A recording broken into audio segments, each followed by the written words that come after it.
Mwaramutse neza munyamakuru.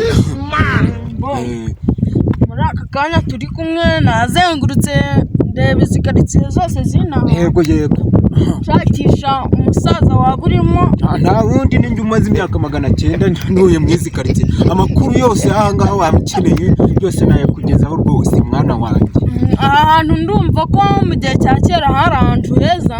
Aha hari heza no kuvuga ngo bawugira mu mwaka w'igihumbi 1262 n'igice. Aha ngaha niho yambukiraga agiye ko hari hakurya uri mureba. Niho yambukiraga agiye kurwana hari hakurya kwijwi n'ubundi. Urumva rero munyamakuru ko amakuru nyibitseho rwose. Ubwo bishatse kuvuga ngo yambukiraga hano gutya. Urareba ko wambukiye n'ukuri kw'Imana wambukiye hariya ugakata gatoya uzamuka gutya uramurahabona. Hari hose niho bambukiraga hose urahareba.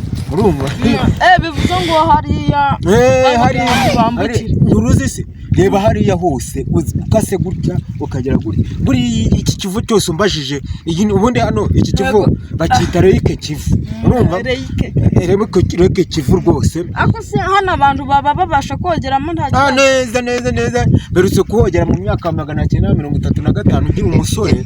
Ndavuga ngo reka noge naruhukiye hakurya iriyo. Ndibaza ngo njya numva ino ahantu haba hitwa ku Macukiro. Na hirya gutya na hirya rwose. Ubwo hasaga nk'abereye ikintu. Haberaga nyine Icukiro. Nukuvuga ngo kera abayitwaga Abanyamurenge. Abanyamurenge bagiraga inka nyinshi cyane. Aho rero kwicukiro niho bacukiraga izo nka zabo zikaba zihari arizo bazitungiye. None se ubwo icyo gihe aradi niho rwose bafite amafaranga menshi.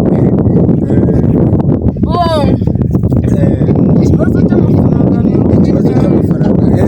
ibihumbi 15 nta kibazo.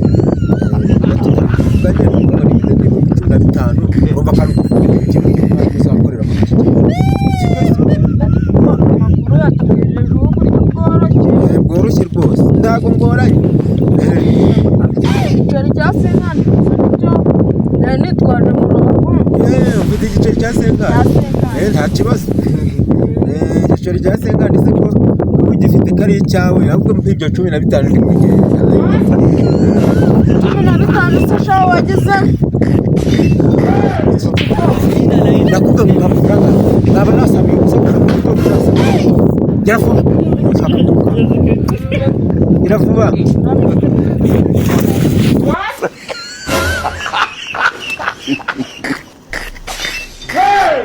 Kwa jina la Yesu mundebere umuntu. Yesu Kristo.